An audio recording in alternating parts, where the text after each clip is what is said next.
Have you ever looked at the staggering fortunes of ancient families and wondered how they survive the relentless tides of history? It is a fascinating question, because beneath the glittering facade of every so-called golden age lies a brutal, unspoken truth. Wealth has never been a secure possession, not during the reign of mighty empires, not amidst the fiery chaos of revolutions, and certainly not in the deceptively calm decades that fall between catastrophic wars. From the opulent palaces of Babylon to the sprawling villas of ancient Rome, the truly wealthy have always operated under a different set of rules. They understood a fundamental concept that escapes most people. Money, whether in the form of gold coins, sacks of grain, or deeds to land, was never merely a measure of prosperity. It was a tool. It was leverage, it was insurance, and ultimately, it was the key to survival. While the general populace placed their faith in the stability of the system, the elite were busy learning how to protect themselves from that very system. So the question is not how they acquired their riches. The far more interesting and infinitely more relevant question for us today is how they managed to keep it when everything and everyone around them was succumbing to chaos and collapse.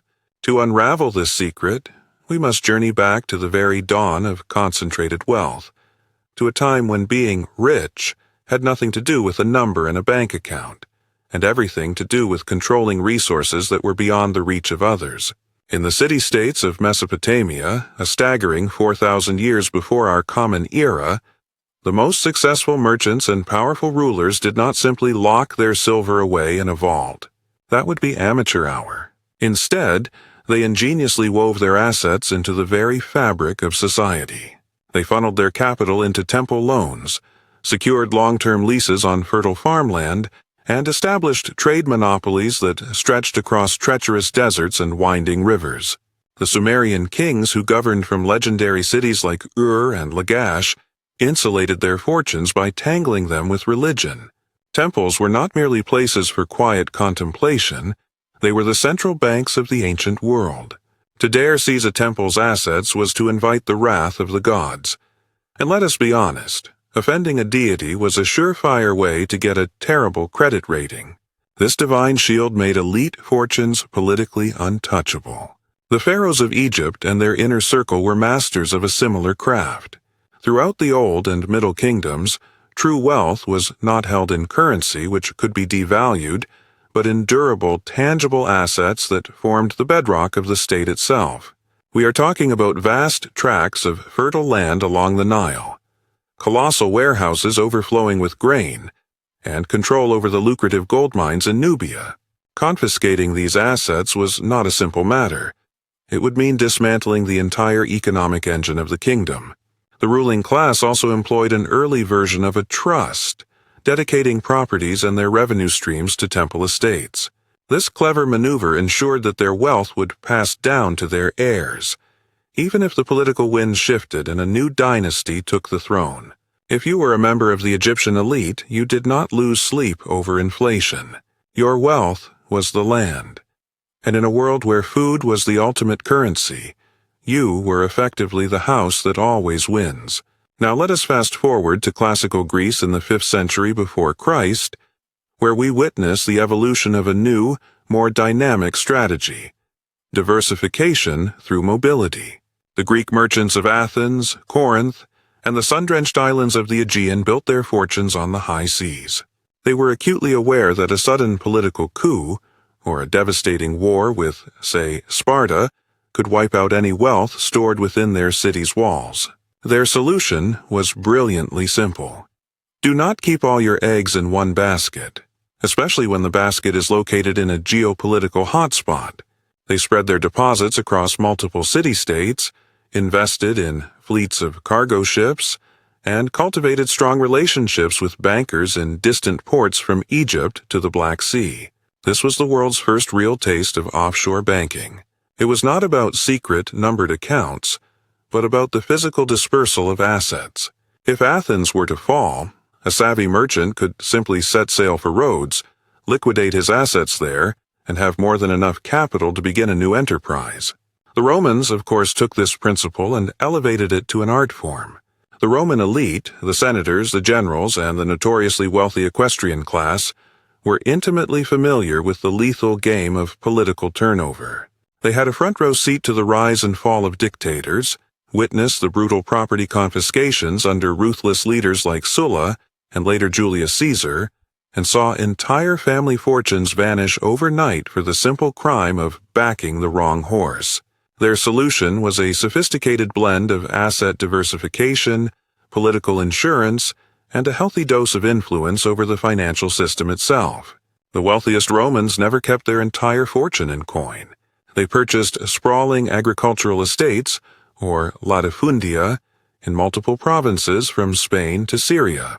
They invested in lucrative tax farming contracts and loaned vast sums to foreign kings and allied cities, knowing full well that repayment was implicitly guaranteed by the might of the Roman legions. By holding assets in territories far beyond the immediate political turmoil of Rome, they created a powerful hedge against confiscation at home. Some even moved their most portable wealth, gold, priceless jewels, and fine art, to secure villas far from the prying eyes of their rivals.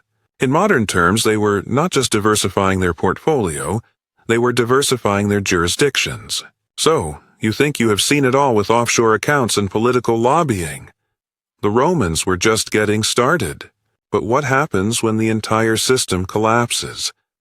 When your all-powerful empire becomes a footnote in a history book?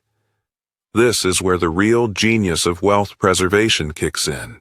During the slow, agonizing decline of the Western Roman Empire in the 4th and 5th centuries, we observe a fascinating pattern.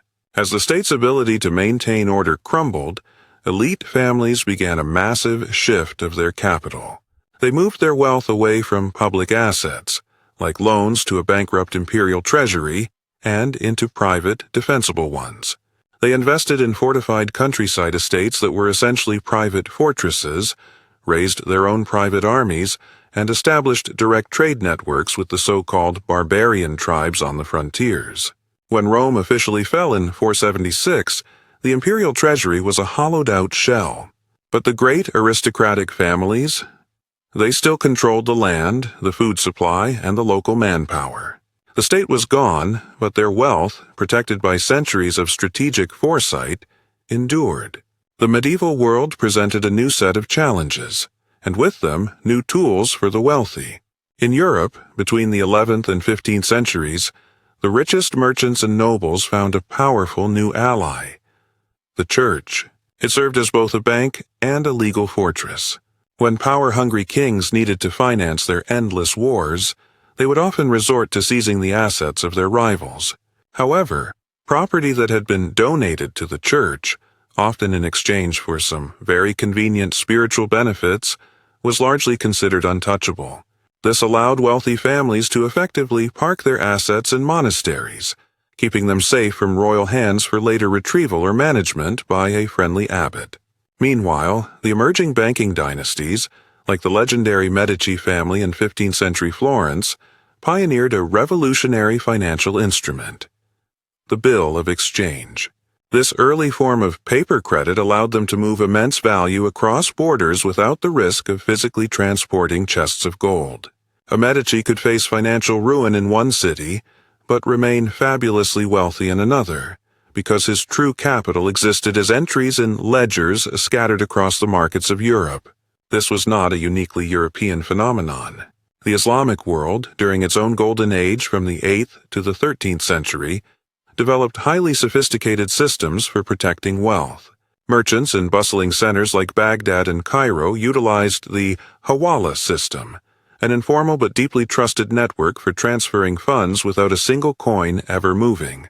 It operated on a foundation of personal honor and family reputation, making it nearly impossible for a ruler to intercept or seize wealth that was in transit. The wealthy also diversified into camel caravans, urban real estate, and long-term trade monopolies that would continue to generate income even when caliphs were overthrown. The strategy remained consistent with that of the Greeks and Romans. Spread your risk, place your assets beyond the grasp of any single ruler, and always keep a portion of your wealth invisible to the tax collector. Even as powerful, centralized states began to emerge in the early modern period, the elite simply adapted their playbook once again.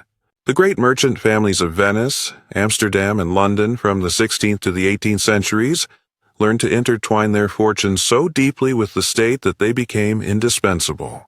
They did not just hide from the government, they became its primary financiers. They bought huge amounts of government debt, supplied entire fleets for naval wars, and provided emergency loans in exchange for exclusive trade charters, tax exemptions, and political influence. This masterstroke turned their wealth into its own political shield. They had made themselves too valuable to fail, too connected to confiscate from. Governments could tax the common people into oblivion. But in every crisis, the most well-connected financiers saw their influence and their fortunes grow. All these stories of pharaohs, senators, and merchants might seem like ancient history. But what if I told you the exact same forces are at play right now, targeting your bank account, your savings, and your future? The game has not changed. Only the tools have. So, what timeless lessons can we draw from this multi-millennial saga of survival? Protecting wealth has always boiled down to two core principles: control and distance. Control means owning assets that generate value irrespective of the political climate. Things like land, resources, and essential trade routes. Distance means ensuring those assets are strategically spread across different systems, jurisdictions, and even forms of money, so that no single catastrophic event can wipe you out completely. The rich of antiquity understood something that most people today have forgotten. Any wealth stored exclusively within the official system is, by definition, wealth at risk. This lesson is more critical today than ever before. We live in an age of instantaneous digital seizure, where governments can freeze bank accounts with a single keystroke.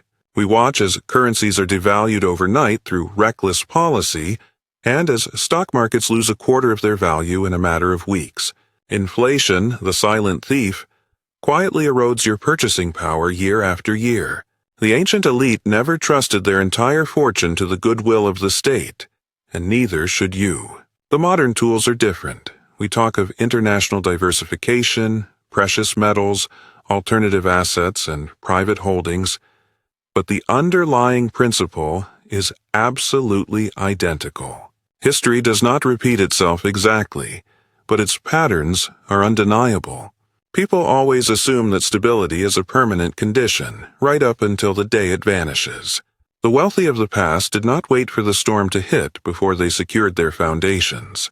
They acted proactively, spreading their risk and locking in long-term value while the sun was still shining. That is the true definition of financial freedom. It is not just about accumulating money, but about building a fortune that can withstand the inevitable storms of history. If you take only one lesson away from this journey, let it be this. The system is designed to benefit those who understand how to operate both inside and outside of its formal rules. The rest, they are the ones who discover far too late that the safe money they thought they controlled was never truly theirs to begin with. If this gave you a new perspective on history and finance, make sure to subscribe. The past holds all the answers, and I will show you exactly where to look.